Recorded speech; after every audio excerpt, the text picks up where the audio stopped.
Hey everybody, it's Jane Johnston with the Bar Hill Group at Remax Mosin, host of And Vancouver Island Time. And Andrew Flank with Royal LePage. Hi, everybody. how's it going? Sorry, I jumped in there on you, Jane. You have such a long intro. With the Andrew Plank Group. With the Andrew Flank Group. I'm working on a team name. Are you? Yeah, I am. But it's actually funny. I noticed that, when we have our names down below, and then they're not showing up right now, but it says Jane Johnson, PREC, it says Andrew Plank, and I don't have, it just doesn't have that extra little bit after it. And I wanted to explain that agents can choose to have a corporation and incorporate, and that gives them a few tax benefits. However, I am a dual citizen. And as a dual citizen, it gives me no tax benefits to do a PREC at this point. Jane and I were just talking pre-show about the fact that I'm considering giving up that other citizenship because I'm not so happy with what's going on in that particular place and other things. Yeah, well, I have dual citizenship too. I'm British and Canadian. Cool. Does it create tax implications for you then? No. Yeah, it does for me. No, and I kept it open because I thought maybe I might want to go and work in Europe when I was younger, but I ended up not doing that. Didn't backpack through Europe? Pardon? Yeah. You did? Yeah, I did backpack through Europe. Yes, but I did it different. What I did was I saved up all my money and for a year, then I used all that money to travel around the world for another year. And then about 5 years later, I realized I actually didn't do Europe. So then I saved up money again and went to Europe. I travel around the world, but not Europe. Okay, so You forgot Europe. Small detail. Okay, so here we are. Here are the stats for this week. 285 new listings, 244. So we're still looking at great list to sale ratio. Yeah, absolutely. Price decreases is high. Yeah, 106. A lot of people making adjustments. Price increase always amazes me. And this is either like an error in the entry or somebody says, oh, we're getting too much attention. We want to price it higher. Yeah, the seller is afraid that maybe they missed the mark. They misjudged the price and they listed it at 700,000 and they've got, 35 showings that day. They're saying, you know what, let's up the price. So what's a way of, if that happens, I've had that happen where, all of a sudden, especially I found this past weekend, the market really took off. So what happens in that case? What do you do? I'll tell you what I do. In that case where there's an unanticipated amount of activity? Well, yeah. I mean, really, I have a conversation with the seller and we talk about the various options and, they make a choice, but oftentimes that will be, let's hold off offers and look at them after, a couple of days at a set time, or we ask that people leave offers open for a minimum of 24 or 48 hours. Don't usually adjust the price. That's not usually isn't usually well received by the buyers. No, because they're thinking that the seller is looking greedy. Or dishonest, or, what's changed here? Yeah. Yeah. Yeah. So what do you do? Yeah, I mean, sometimes you enter a price in as 42,900 when it's supposed to be 429,000. Right. So that's results in this, or truly, the market really sometimes can just pick up like that, and you're caught off guard. And so, as Andrew says, you can protect your interest by saying you're going to receive offers later. And the reason why sellers get scared, I think, is because sometimes they list their homes and they don't want to move. Or they're afraid of they're not going to find something else. And if the market does take off, that's a sign also that they're going to have a hard time finding something on the other side. And so they need to give themselves some buffer and insurance on that. The more money they get, it's not necessarily being greedy, it's being careful. It's also about giving longer days for closing so that they have a chance to look around. That always helps. Yeah, all things being equal if you haven't bought yet. So there's really 5 components to an offer. One is just price, the other is down payment, the other dates, inclusions, and your terms and conditions. So if when you're reviewing all these offers, you can look at all of these things. I would say, and that's what's part of a contract. But when you are sitting with your sellers reviewing an offer, you're also going to be considering, what you know about those buyers and what information you've received in terms of their ability to complete. Are they first-time buyers versus experienced buyers? Are they do they have a large down, not just the down payment, but is there a letter from a mortgage broker or a lender stating that they're good, or have you just got the verbal from the other agent saying, "Oh yeah, no, it's fine"? So don't you find part of that depends on who is the agent? Yeah, I mean, that's a sensitive topic, certainly. But if I have worked with an agent before and I know that they are really good at doing their own due diligence and vetting their own clients and bring qualified clients to the table, and also are able to coach their clients through a process that sometimes is difficult, I'm going to have a lot more confidence in that agent. And I'm going to that's going to be part of the discussion with the sellers in terms of, if you're selecting between two equally on paper equal offers, but and have received great communication from one agent, and you've really only received an offer from the other by email with no further communication, that's probably going to go into the seller's decision process. So yeah, there's 5 elements to a contract, plus there's some subtleties that a good agent will definitely add to those 5.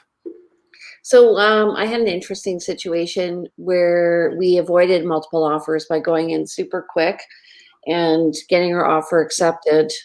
And then there was an issue of we found a latent defect, i.e. a buried oil tank.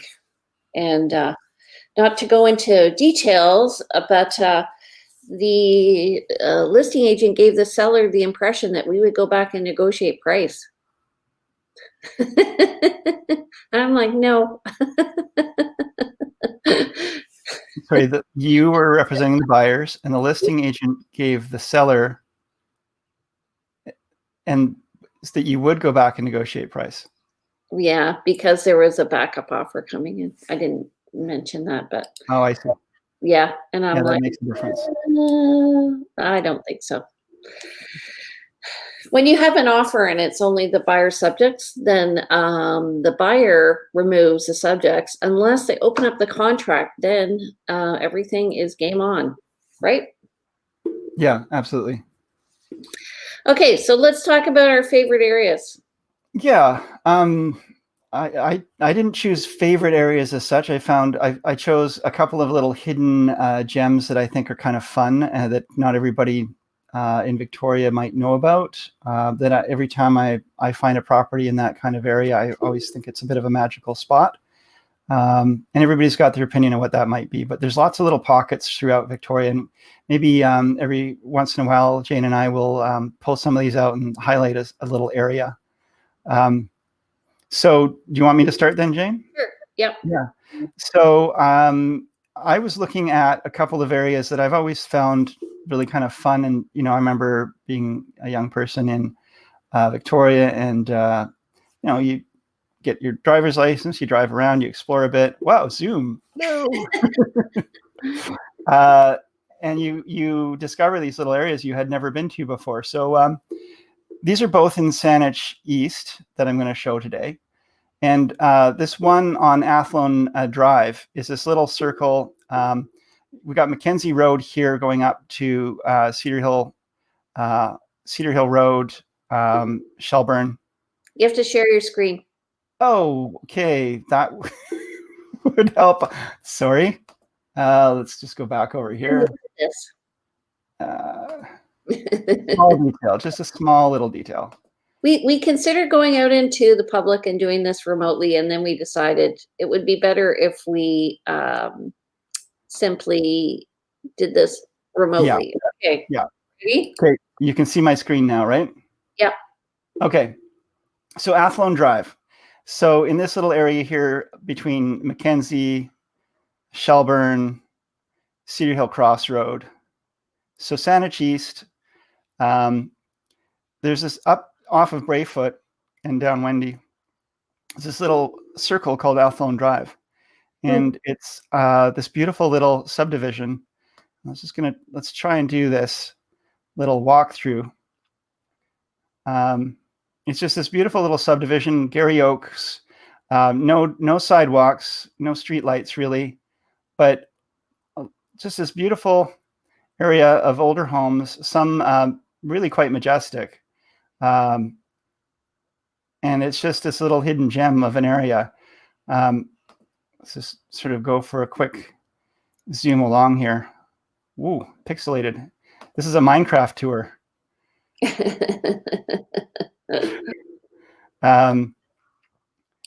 But just such beautiful, interesting homes, and a little bit, just a bit different look and feel. So 50s, like I'd say 40s to 60s construction in here.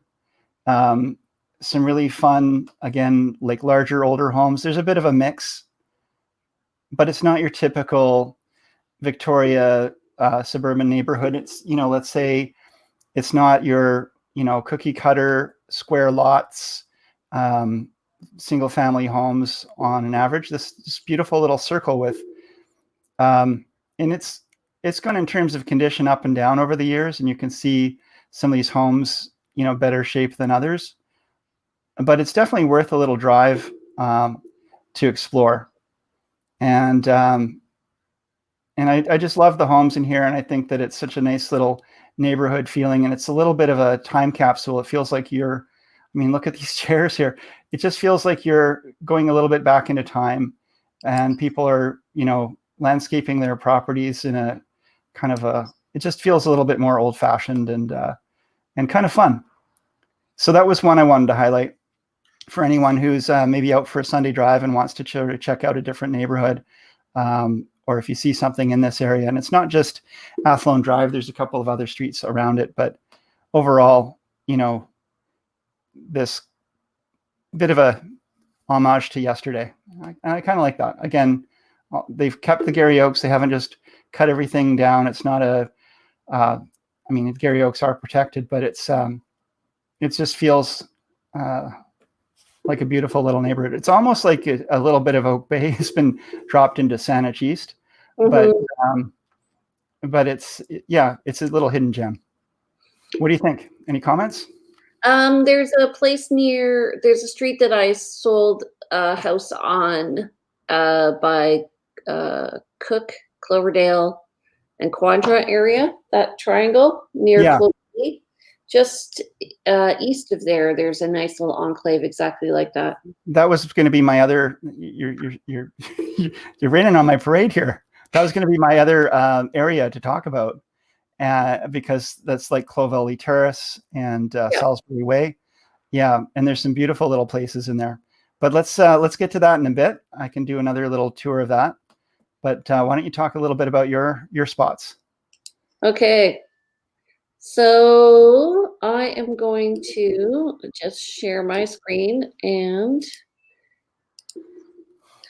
this is one area that I love, which is Vic West area. This is, they have a fabulous bakery there, right here, Spiral Cafe. And then if you go, if you want to go to the barber, there's Cliff's Barbershop right there where my husband goes. He drives all the way in from Fry's Bakery, which is awesome.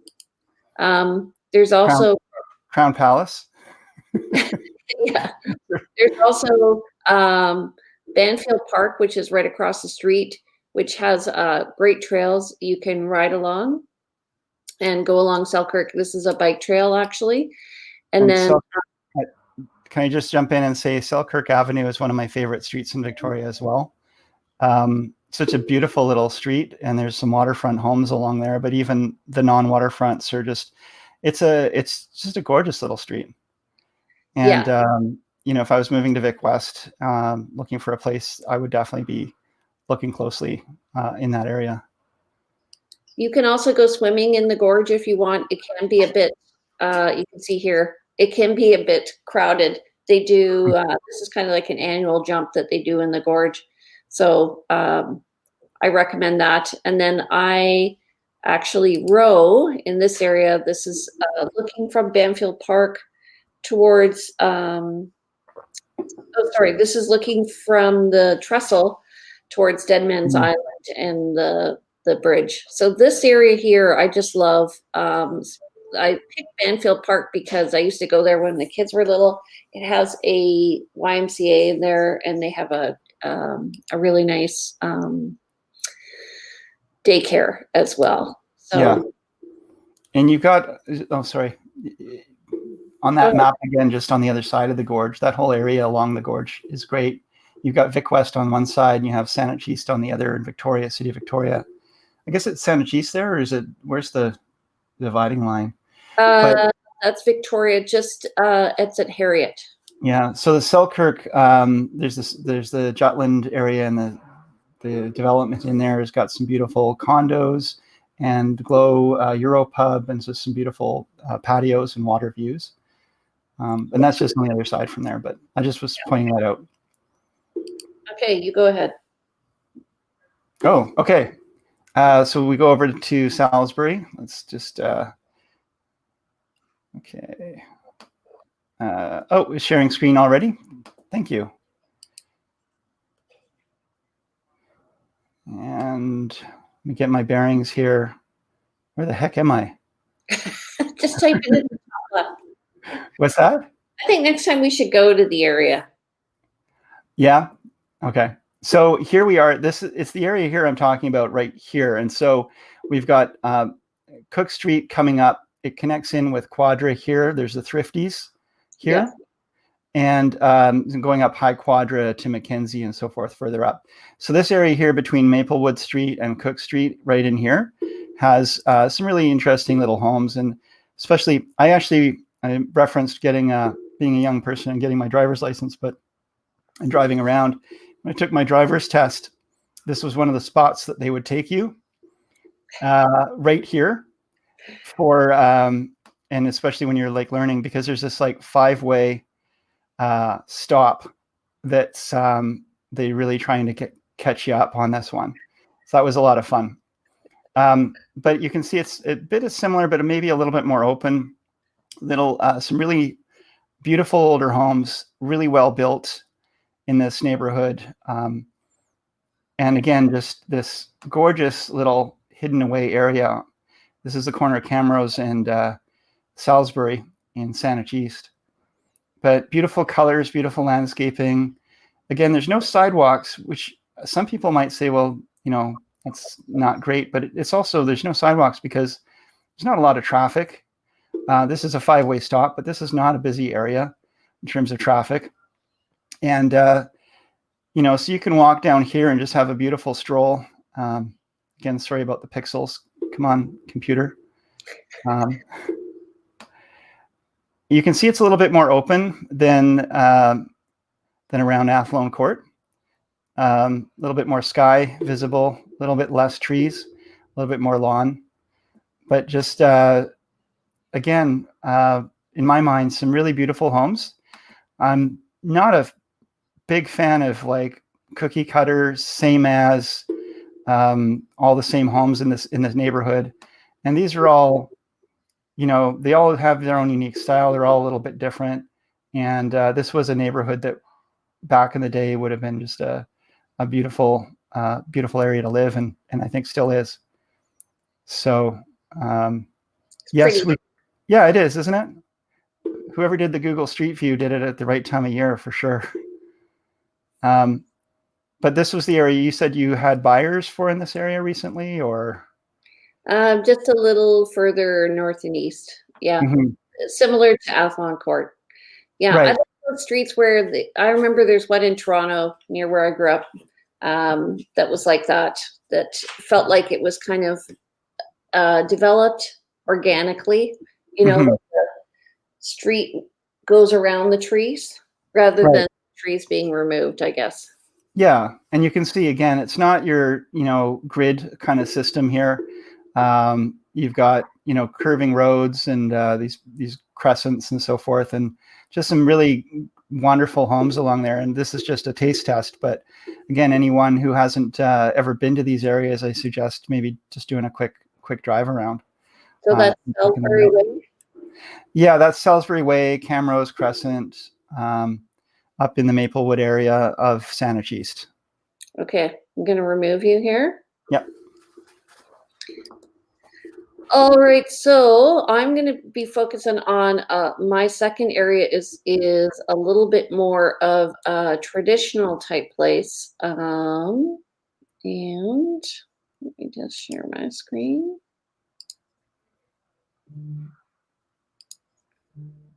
Okay, hold on a second.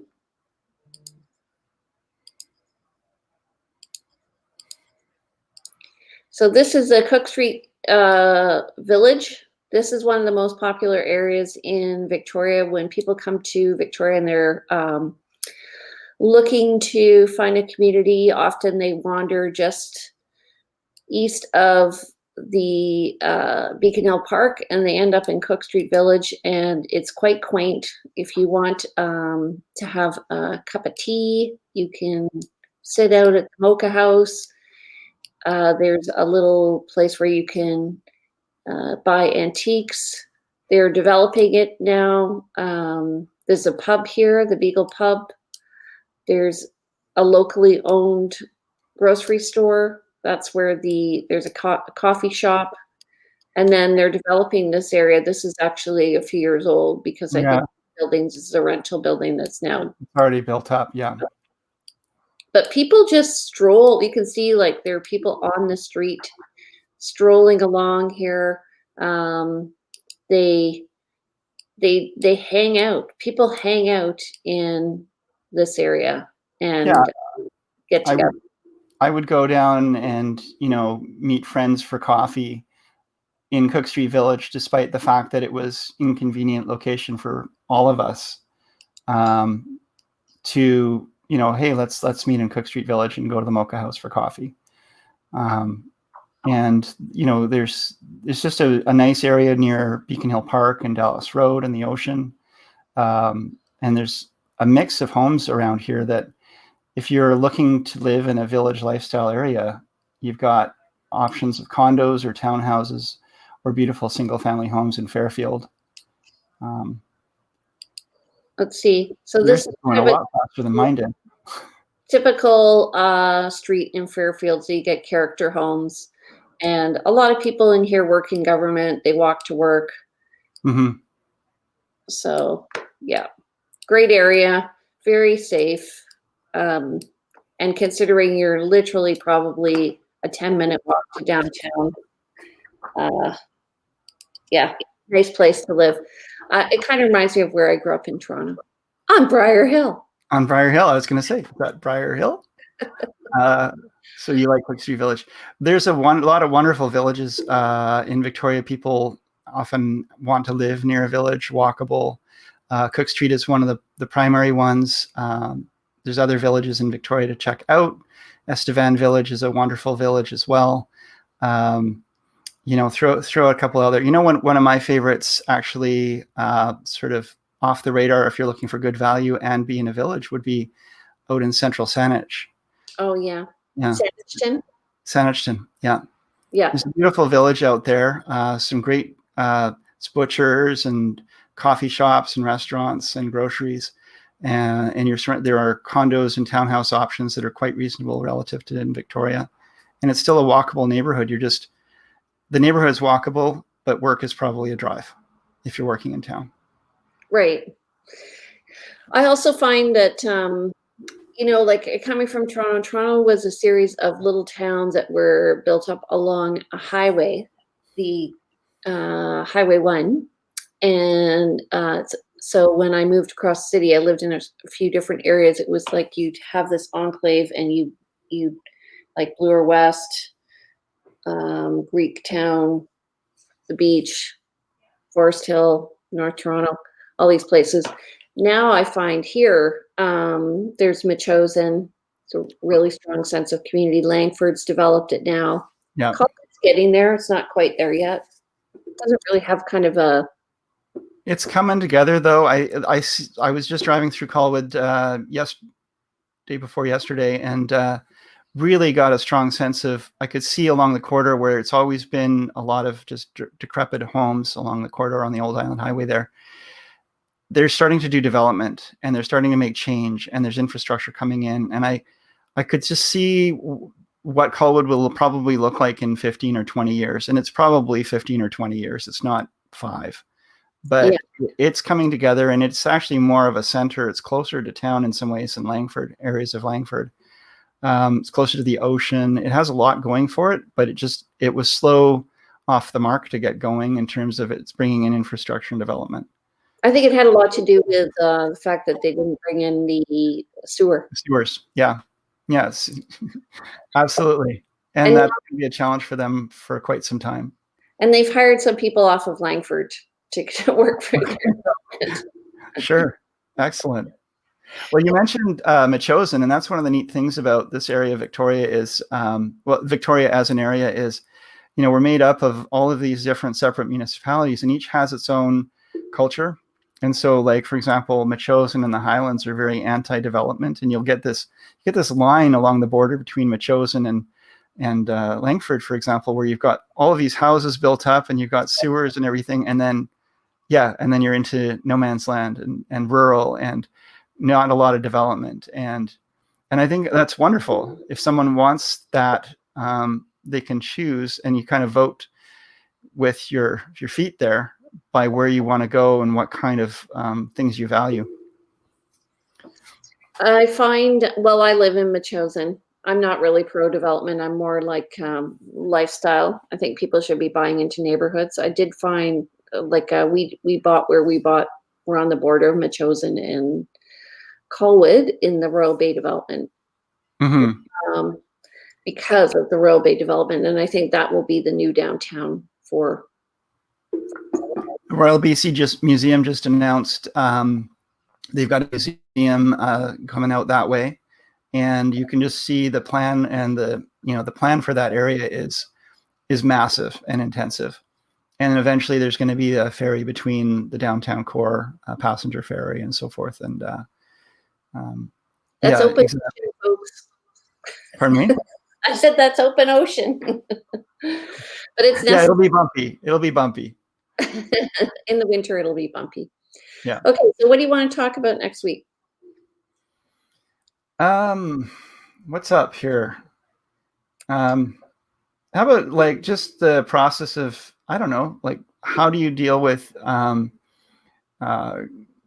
challenges upon closing, or just the happiness of giving people their keys, and we do all this business to help people to the point where they've got a firm and binding contract. And then what do you do after that to manage crises and see things through to the end and so forth? Okay. Awesome. Okay. Exciting. Such excitement. So next week, stay tuned, 10 a.m. on this channel, wherever you are. It's either Andrew sharing it on his page. I'm sharing it on my page. It's also on Briar Hill Group, Vancouver Island Time, and Cross Country Market Update. We are also on YouTube, so please subscribe. We would love to get your feedback on how we're doing. We are new to this, so is this our 4th show?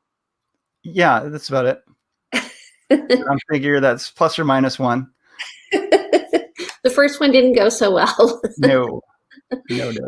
Anyway, so next week we'll talk about closings and completions and challenges sometimes we face, both with financing and the condition of the home and other things that may happen in terms of tenancies and stuff. Yeah. So we'll meet you Monday here on He Said, She Said, They Said, a real discussion on real estate. Thanks, everybody. Good to see y'all. Good to see y'all. Bye-bye. Oh.